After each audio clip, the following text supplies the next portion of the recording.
Hello everyone, and welcome to a new episode of Gaming in the Wild, a video games podcast about games from the artistic, creative side of the tracks, from indie to AAA. My name's John, I'm your host, but today, instead of recording in Reykjavik as I usually am, I'm back over in the UK. I've flown over for a little family visit and to catch up with a couple friends and to go and see a concert up in Manchester. So rather than the traditional Reykjavik weather report, this podcast will start with a UK weather report. I actually jokingly mentioned a couple of episodes ago that maybe I should stop starting this video games podcast with a weather report, but there was some kickback against that, some pushback against that idea. People apparently quite like it. So I'm happy to inform all of you that I'm out of the Arctic. I'm further from the Arctic Circle than I was before. I'm in the Midlands of the UK, where it's a beautiful sunny evening, where it's spring, and there is green fields everywhere. There are flowers sprouting. It really feels like spring. It's a really nice change from Iceland, as much as I love Iceland. It is really nice to come over and get a little taste of spring or early summer even here in the UK, where it is, I think it's been up to 20 degrees. I don't think it's been above 7 or 8 this year so far in Iceland, so it's a really big change, and I'm really enjoying my time here. I've got some time off work, and I'm just relaxing at home with my parents, who I haven't seen for a while. They had COVID recently, so I felt like I really wanted to come and see them. They're doing very well. So it's a really nice little holiday that I'm on, and in a couple of days' time, I'll head up to Manchester and stay there and have a little city break and go to some museums. I'm really looking forward to that. But I have to say, I would have thought I would have been playing more games on this little trip. I have brought my Switch with me. I have brought my MacBook with me, which means I have access to Steam. But I just haven't really. I guess it's been time away from everything, time away from my usual routine, time in a different country to relax. I've been reading, I've been taking little walks and just resting, having a great time. So I wasn't sure if I was going to do a podcast this week. I thought maybe I'll take the week off. But just before I left Iceland, I was thinking, what would be a good game to play on a flight, just to distract you and get you through that couple of hours? And I started a thread on Twitter, wondering what games people might recommend for that kind of thing. And it got quite a few really interesting responses. I was looking for games on Switch, games that maybe don't take up full concentration, so you know how it is on flights, you're never really that focused on what you're doing, you're just busy being on a flight. And there were 35 replies to this thread, and I went through them, I bought a couple games, and I think this was actually pretty interesting range of selections that people gave. So I'm just going to run through them now. Seb Horden suggested Dicey Dungeons. I actually recently downloaded that one to my Xbox because it's on Game Pass and I've been wanting to give it a try. I haven't tried it, but I do like the look of it. Brad Galloway, hello Brad, friend of the show, suggested Bomber Crew, Into the Breach and Spaceland. I have had my eye on Into the Breach and I might go for that one in the future. Some people suggested Blasphemous. Other people suggested, Kostas suggested Nowhere Profit. That's actually a game that I have covered on the show, although it was quite a while ago. Some people suggested Time Spinner and Infernax. I did actually try a little bit of Infernax because there was some hype around that one recently when it landed on Game Pass, but I didn't get into it. There was something about the extreme retro NES look of it, Nintendo Entertainment System kind of vibe, and the gameplay seemed very simple. So the amount of people that liked Infernax suggests there is something there, but it wasn't for me at that moment. And there was just a whole lot of really interesting suggestions here. Some games that I'd heard of, such as The Liar Princess and The Blind Prince, which I've been meaning to play because people have recommended that one to me before. Some people recommended Tangle Tower, which I believe is on Apple Arcade, so I could give that one a go even on my iPhone. And there were a whole range of really interesting games here. Wilmot's Warehouse, Grapple Dog, which I'd never heard of before, The Last Campfire, and Toem, both of which I have covered on the show. A game called Evergate that I have browsed over many times and never pulled the trigger on. But if you would like to see this thread, because it actually got quite interesting, and there are quite a few Switch games here, I originally asked for what's the secret, best, overlooked, hidden gem Switch game nobody knows about that I should definitely buy for my flight tomorrow. So this was people responding with Switch games that they feel are underrated or not talked about that much. So it's actually quite an interesting list. So I did download a few of those. I downloaded The Magnificent Truffle Pigs. That was one that was recommended as well. But what I ended up playing on the flight is a game that I've been meaning to play ever since I got back into games a couple of years ago. It's on PlayStation Now. I believe it has been on Game Pass. Not sure if it currently is. But it's a 2013 game, so it's one of the oldest games that I've covered on this show. It is by Josef Fares, who made It Takes Two and has gone on to great celebrity. It was his debut game, and it is Brothers, A Tale of Two Sons. And I've been meaning to play this one forever. It's just looked interesting, but I never quite got around to it until my flight, and I played through half of the game then, and then I played through half of it just today on a quiet, sunny Sunday afternoon back in the UK. So I'm going to do a short episode today, and I'm going to talk about that game. I'm sure that a lot of people who are listening have played it because it is from 2013. So this game has been around the block. It sold well, it reviewed well, and it has been on several subscription services. So people have had their chance to play this one. It is, at the time of recording, on sale. So I actually bought this one on Switch because it was on a sale from reduced from £15 to £3. And I thought, I think I'd like to play Brothers on my Switch. There's something about this game that is saying that it would be a good Switch game. And I'm glad that I did. It was a really nice fit on that handheld device. It looked really good on the OLED screen. And so that was the game that I ended up playing on my flight and on my holidays. But before I do talk about Brothers, let me just quickly mention that this show is patron supported. So if you're a first-time listener or a long-time listener who enjoys the show every week, you can support this podcast at patreon.com/gaminginthewild, where you can join our Discord server for other listeners and me to do all chat about what we're playing and share our Wordle results, share our most looked forward to games, talk about games generally, share what we're playing. There is a board about Elden Ring that is always buzzing. There is also currently a board about Life is Strange True Colours, because that came to Game Pass recently, so a lot of people were talking about that. So we have specific game boards, and we also have some general chat boards. It's a really fun place. And if you do become a patron, you also get extra episodes and things like that every now and then. So if you would like to support this show, you can go to patreon.com/gaminginthewild to do so. I really appreciate all of my patrons. Thank you to them, and thank you to you if that's something that sounds interesting. And with all of that said, let's move on and talk about this week's featured game, Brothers, A Tale of Two Sons.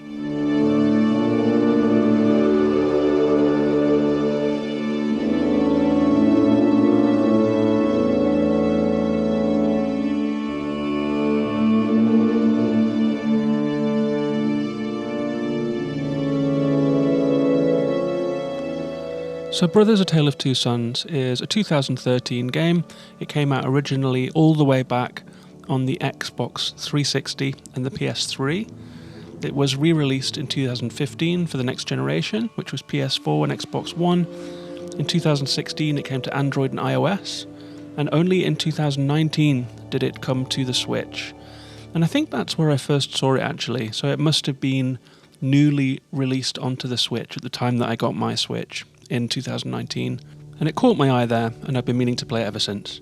It was developed by Starbreeze Studios and directed by kind of someone that's become a bit of a video game auteur, the Swedish-Lebanese film director Josef Fares, who went on to make A Way Out, and more recently It Takes Two, which won him a Game of the Year award at the Game Awards, and kind of swept the board actually. And it was really interesting to actually play Brothers, having played just a little bit of those other two games and having gotten the smallest possible flavour of It Takes Two with a half-hour session playing it with a friend. It was really interesting to come back and see the game that started Josef on this interesting journey he's been on in championing a pretty unfashionable kind of game, really, co-op games. And Brothers is the start of that journey for him. It is a single-player co-op originally, which means that you control two characters on the screen that you have to make collaborate in order to progress. I will mention, though, that the Switch game includes a new two-player mode that wasn't in the original game, so you can detach the Joy-Cons from the Switch and play it in genuine two-person co-op if you wish. The composer who did this really nice orchestral score is Gustav Grefberg. It was published by 505 Games. It's a short game. How Long to Beat has it at 3 hours for the story, 3.5 average and 4 hours for completionists. So there is a little bit of secret stuff. I think mine took me 4 hours. I took it slow and I did lots of optional puzzles that you find along the way. It was a critical darling. It has 80 around on Metacritic across all the formats, 90 on PC. It won a BAFTA for innovation in 2014. So Josef Fares got noticed right away with his first game. It was a big hit. It sold 800,000 copies as of January 2015, so who knows how many it sold now after all of those sales. It must have been over 1 million for a while now. And the developer describes it like this: guide two brothers on an epic fairy tale journey from visionary Swedish film director Josef Fares.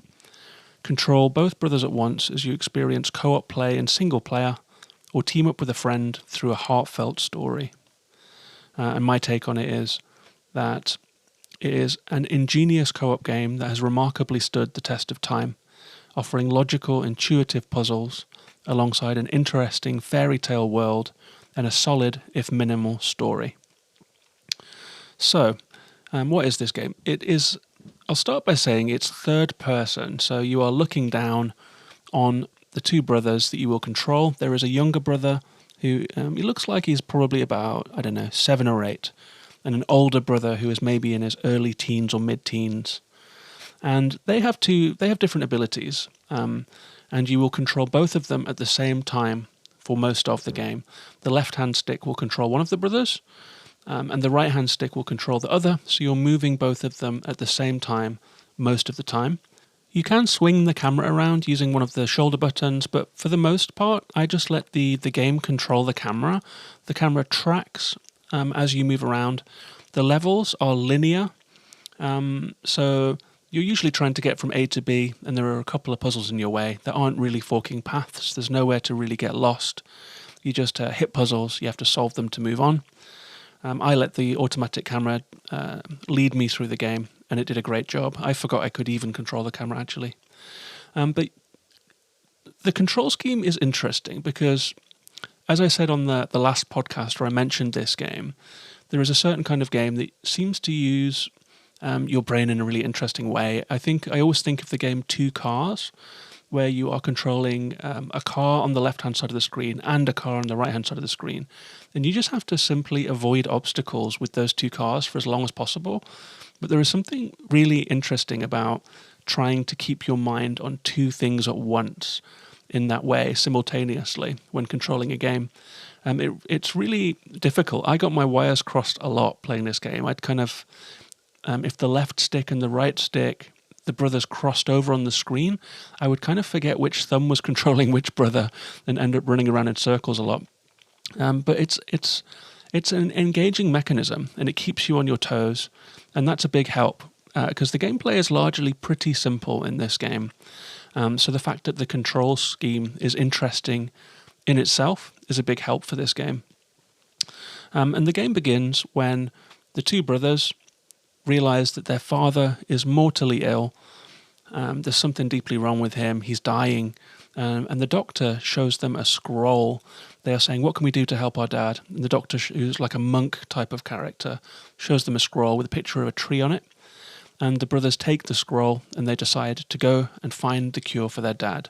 So the whole of the game is really these two brothers trying to find this mythical tree.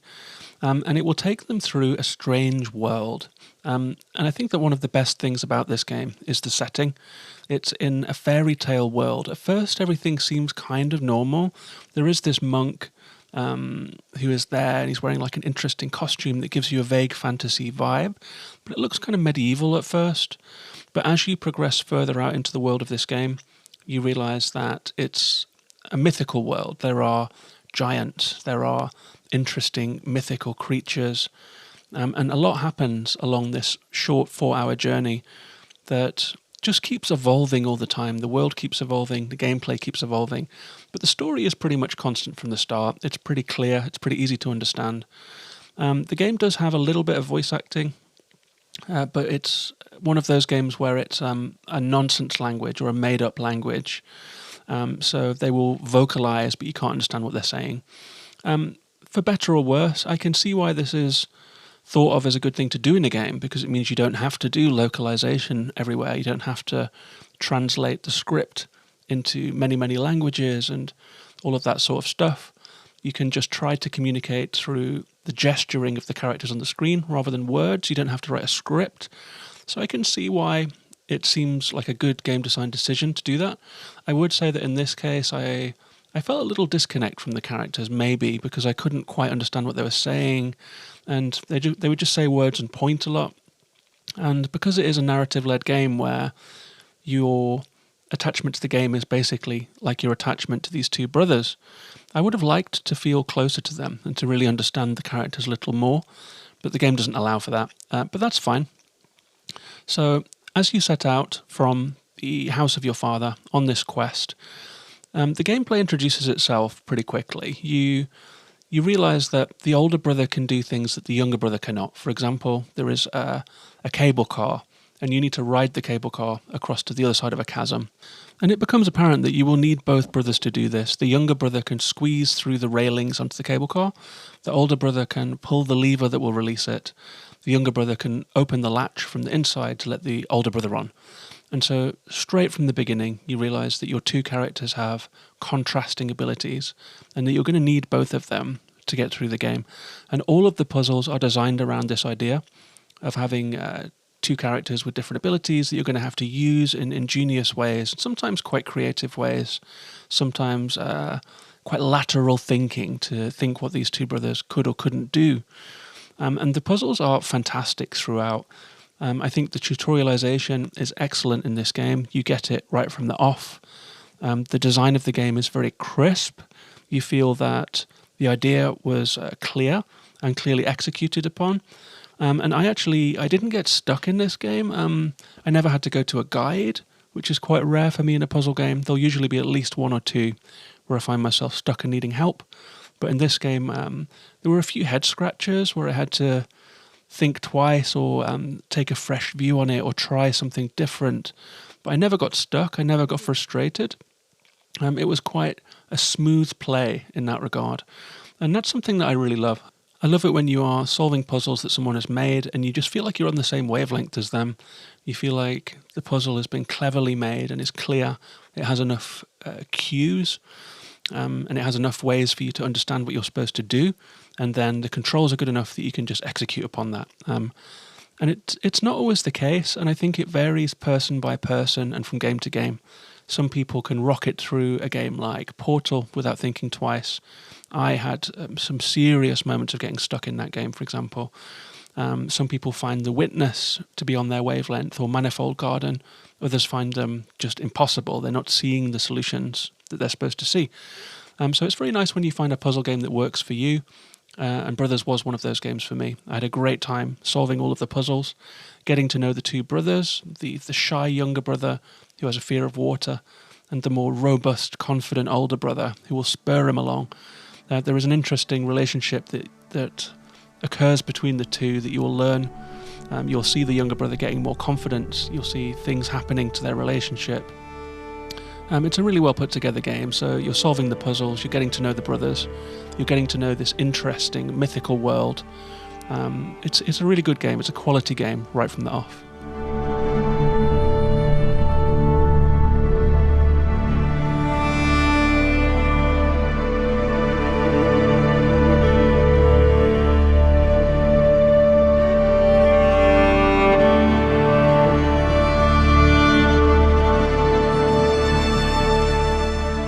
And I would say that this game has survived the test of time in a really interesting way, because it is a 2013 game and it looks like one. The characters are stiff and polygonal, the backgrounds are low poly, But there's something about it that is kind of timeless, and I think that that's a testament to good design, and I think that that's a testament to very cleverly implemented gameplay that just takes you along for the ride. I think it's got a good concept, and it just does a really great job of buying you into it, buying you into this brotherly relationship and the quest to save your father. The world is fascinating, where you'll meet winged creatures, mythical creatures, giants. You'll meet other people. You'll pass through interesting crumbling caverns. You'll have to contend with monsters that seem beyond the capacity of the two brothers, but if they work together, then they can get past anything. And the game does a great job of keeping you invested and keeping you occupied. I felt constantly entertained when playing this game. I felt that there were many moments of being just pretty pleased with the game, smiling broadly, enjoying the solution to a puzzle. It really kept me engaged.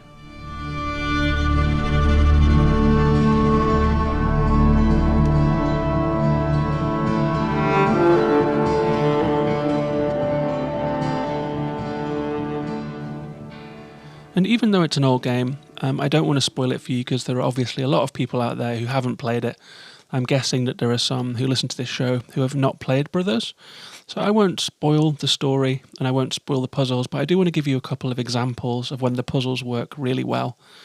There was one that I was playing today that I was very impressed by, where there's a moment where you use a vehicle to descend quite far, quite rapidly. I'll leave it at that. And the two brothers find themselves with a length of rope and a large building they have to climb. And so they tie a hoop around each of their waists. So now your two brothers have become connected. And this is an innovation halfway through the game that has not occurred before. And that means that if one of the brothers climbs a ladder, then the other brother can climb behind them. But then the second brother can let go of the ladder and swing to the left, swing to the right, catch onto a different ladder somewhere else. And then the original brother can let go, and you can work together to always have one brother hanging on to a handhold and have one brother who is swinging, and using this new innovation that has just arrived in the game to move, to climb in a completely different way.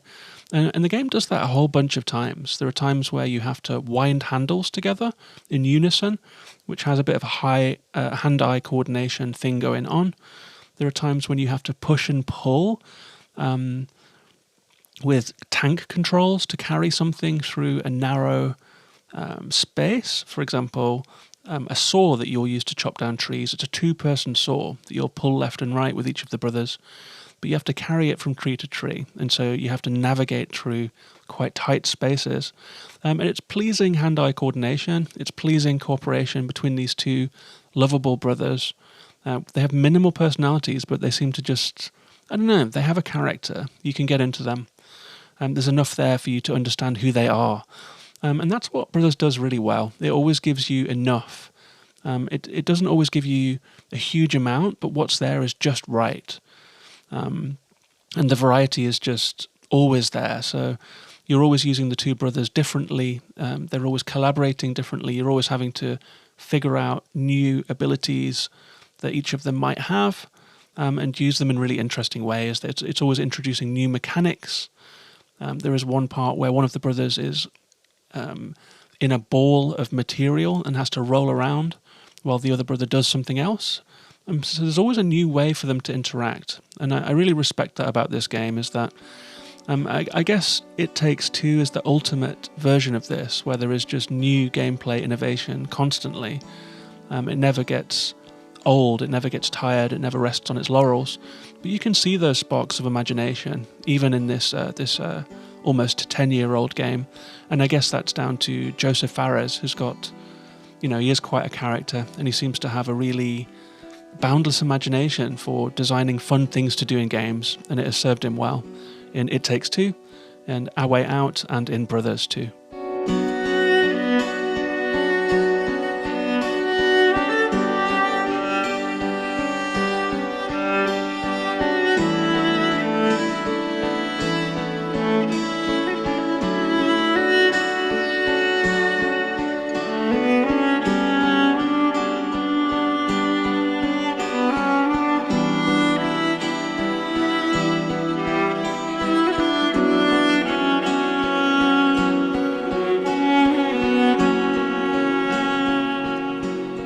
So this is a game that I'm really glad that I finally got around to. I think it's an interesting way around to play them. I guess a lot of people will play It Takes Two first and then maybe backtrack and play the other ones or not. But it's been interesting for me to play this game first in its entirety.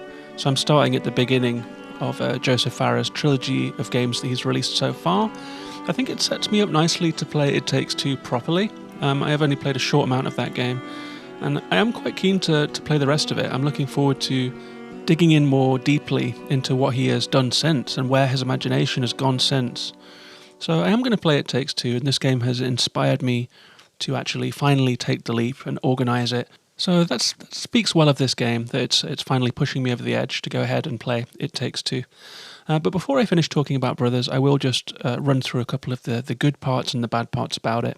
The first thing I've got on my good list is the puzzle design. I always felt that it was logical. I always felt that I could employ my intuition. And I always felt that the solution was reachable. I never hit any really dead ends. And I think that speaks to well-considered puzzle design, that the solutions are always in your reach. There's nothing worse than just hitting a dead stop in a puzzle game, and that never happened in this game. I do also think it has a good sense of story momentum.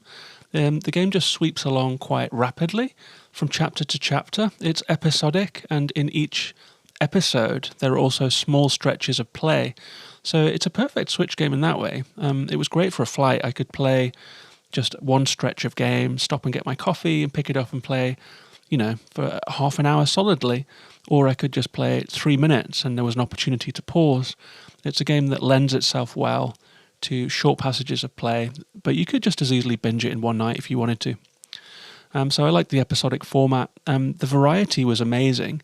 I felt like I'd seen everything at some points, but then it would just always introduce something else, whether that's a boss fight with a single-use mechanic, so the mechanic that is only used in that fight. And that's something that It Takes Two has gotten a lot of praise for as well, is that it's willing to go all of the way with a mechanic that is just there for a short time, just to delight you once, and then come up with something else to delight you again 5 minutes later. The atmosphere of the game is very good. It's got a kind of Brothers Grimm vibe to it, classic fairy tale iconography, mythical creatures that you will recognise from fairy tales that you've heard before. It's got a lovely, rich Brothers Grimm atmosphere. The world is lovely. The graphics might be cel-shaded and almost 10 years old, but they stand up well. They do the job perfectly. And I actually grew to really care for these brothers, and even though the story is very simple, I wanted them to succeed, and I was invested in them succeeding by the end. And there are some emotional moments in this story that I really enjoyed too. I think it's a very well put together, perfect little indie game. In that way where, I don't want to sort of mention it in the lofty terms of things like Journey and, these true perfect indie games, A Short Hike and that kind of thing. I don't think it's quite at that level, but it's getting there. And it does have that nothing out of place feeling that those games have.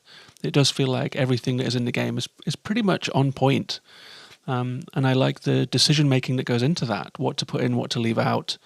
It just seems like they got everything. They made a lot of very good decisions in the making of this game and executed it all so well that you just have to admire it.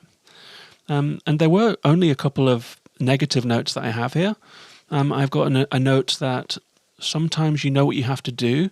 For example, if the younger brother has to pick up something, the light end of something, and the older brother has to pick up something heavy and you have to maneuver them together, you might see that and know it, but there is only one interact button for each character. It's the bottom shoulder button. So sometimes I addressed a puzzle knowing what to do, and the brothers didn't do it because I wasn't standing in quite the right place or something. There was, what do you call it again? Contextual button presses. So you have to be standing in a specific place for the puzzle answer to trigger in the way that you want it to. Sometimes it didn't. It made me think that I had maybe gotten the puzzle answer wrong.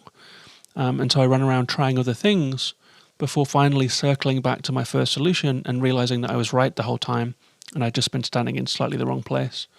There are a couple of slightly cumbersome control mechanics. For example, if the brothers are hanging onto a handhold, to make them jump to another one, you have to push in that direction. And then you have to let go of the hold button momentarily and then hold it again to catch the other one. So it's got this kind of monkey jump grip mechanic where you're actually controlling the grip, and the jump happens when you are not pressing anything, which is a little counterintuitive when we've all been so used to hitting a button to jump. And so I took a few falls simply because that mechanic is so different to jump mechanics as we know them usually. I would also say that the wordlessness of the game did feel like it impeded the story a little. I felt like there was maybe some more depth to be gained from understanding these characters, and that I missed out on that a little bit because they were just gesturing. They were really only speaking through gestures. So the voice acting almost feels like an obligation. It feels like they thought it should be in there. I would have liked to hear words from these characters and to understand this world a little more. I guess that's a taste thing, and that some people will prefer that it doesn't have any exposition and clunky storytelling. It's focused on the puzzles and on the propulsion, the movement. 1 minute you're rafting, the next minute you are climbing, you are swinging, or you are trying to deal with a giant that's stamping after you, or you're waving torches at wolves in dark woods. It takes you by the scruff of the neck, and it doesn't let go. This game is a great ride. Really glad that I played it. I would say if you haven't played this one, it's a big recommendation from me. It was a really good time. A small, perfectly formed indie game of the type that we all love to discover. I'm very late to the game with this one, but I'm happy to give this a big recommendation. That's Brothers, A Tale of Two Sons.